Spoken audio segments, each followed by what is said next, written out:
नमस्कार. मी जे 2 फोटो लावलेत ते आहेत IAS ऑफिसर सृष्टी जयंत देशमुख आणि नागार्जुन गौडा. हे कपल आहे आणि ह्या दोघांनी 2019मध्ये IAS झाल्यावर आणि मग नंतर 2024मध्ये त्यांनी एथिक्स, इंटिग्रिटी आणि ॲप्टिट्यूड हे असं पुस्तक लिहिलं. आता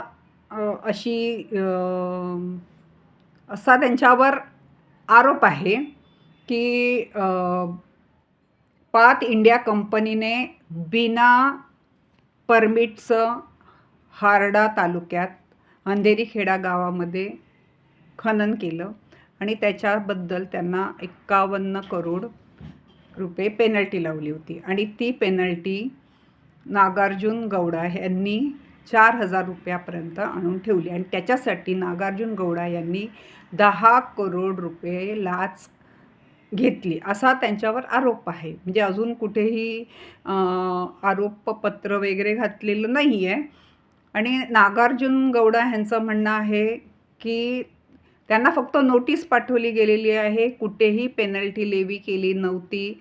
प्रोसेसमध्ये ते होतं